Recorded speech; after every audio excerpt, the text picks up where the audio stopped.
નડાબેડથી મહિલા સશક્તિકરણ અને રાષ્ટ્ર સેવાનો સંદેશ ભારત વિકાસ પરિષદનું પ્રાંતીય મહિલા સંમેલન યોજાયું. ભારત પાકિસ્તાન સરહદ નજીક આવેલા ઐતિહાસિક નડાબેડ ખાતે ભારત વિકાસ પરિષદ ગુજરાત દ્વારા રવિવારે પ્રાંતીય મહિલા સંમેલન 2026નું આયોજન કરવામાં આવ્યું હતું. વિધાનસભાના અધ્યક્ષ શંકરભાઈ ચૌધરીના અધ્યક્ષસ્થાને યોજાયેલા આ સંમેલનમાં રાજ્યમંત્રી રીવાબા જાડેજા અને રાજ્યમંત્રી સ્વરૂપજી ઠાકોર વિશેષ ઉપસ્થિત રહ્યા હતા. રાજ્યના વિવિધ જિલ્લાઓમાંથી મોટી સંખ્યામાં મહિલાઓ, હોદ્દેદારો અને સમાજસેવકોએ ભાગ લઈ મહિલા સશક્તિકરણ, સંસ્કાર અને રાષ્ટ્ર નિર્માણના સંકલ્પને પુનઃ દોહરાવ્યો હતો.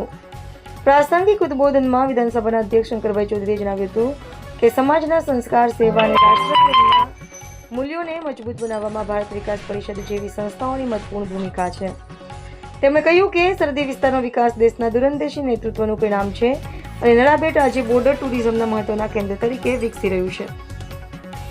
તેમણે માતૃશક્તિને સમાજ અને પર્યાવરણના ઘડતરની મુખ્ય શક્તિ ગણાવી દીકરા દીકરીને સન્માન તક આપવાની હિમાયત કરી હતી. રાજ્યમંત્રી રીવાબા જાડેજાએ જણાવ્યું હતું કે મહિલા સશક્તિકરણ માત્ર મહિલાઓના વિકાસ પૂરતું મર્યાદિત નથી, પરંતુ મજબૂત પરિવાર, સશક્ત સમાજ અને વિકસિત ભારતના નિર્માણનો આધારસ્તંભ છે. રાજ્યમંત્રી સ્વરૂપજી ઠાકોરે જણાવ્યું હતું કે નડાબેડ જેવી સરહદી ધરતી પર યોજાયેલા આવા કાર્યક્રમો રાષ્ટ્રીય એકતા, સામાજિક સમરસતા અને જનભાગીદારીની ભાવનાને વધુ મજબૂત બનાવે છે. કાર્યક્રમ દરમિયાન ભારત વિકાસ પરિષદની વિવિધ સેવાકીય પ્રવૃત્તિઓની માહિતી આપવામાં આવી હતી. તેમજ સમાજ સેવામાં નોંધપાત્ર યોગદાન આપનાર મહિલા કાર્યકરોનું સન્માન પણ કરવામાં આવ્યું હતું. રાજ્યભરમાંથી ઉપસ્થિત મહિલાઓએ રાષ્ટ્ર સેવા, સંસ્કાર અને સમાજ વિકાસ માટે વધુ સક્રિય ભૂમિકા નિભાવવાનો સંકલ્પ વ્યક્ત કર્યો હતો. નડાબેડની સરહદી ધરતી પરથી મહિલા સશક્તિકરણ સાથે રાષ્ટ્રપ્રેમ અને સામાજિક જવાબદારીનો પ્રેરણાદાયી સંદેશ સમગ્ર રાજ્યમાં પહોંચ્યો હતો.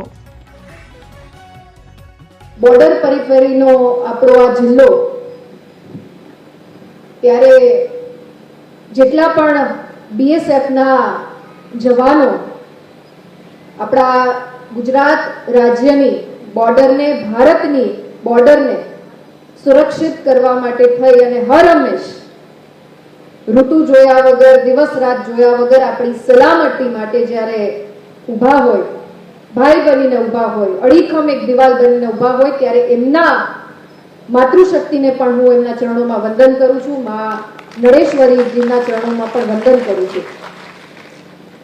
આજનો આ કાર્યક્રમ, ત્યારે સૌ પ્રથમ તો હું અભિનંદિત કરીશ ભારત વિકાસ પરિષદ જેવી રાષ્ટ્રીય સંસ્થા કે જે સ્વામી વિવેકાનંદજીના ચિંતન, મંથન અને એમની વિચારધારા ઉપર આધારિત થઈ અને રાષ્ટ્રહિત સર્વોપરીની ભાવના સાથે સશક્તિકરણના કાર્યક્રમો હોય, અન્ય સેવાકીય પ્રવૃત્તિ હોય, હર હંમેશ અને છેવાડાના જિલ્લામાં આ પ્રકારની પ્રવૃત્તિઓ કરી અને ખૂબ સરસ રીતે યુવા વર્ગને, માતૃશક્તિને એક અલગ આયામ સુનિશ્ચિત કરવાનું બળ પૂરું પાડે છે. ત્યારે આ મંચના માધ્યમથી આ સંસ્થાને પણ હૃદયપૂર્વકના અભિનંદન પાઠવું છું.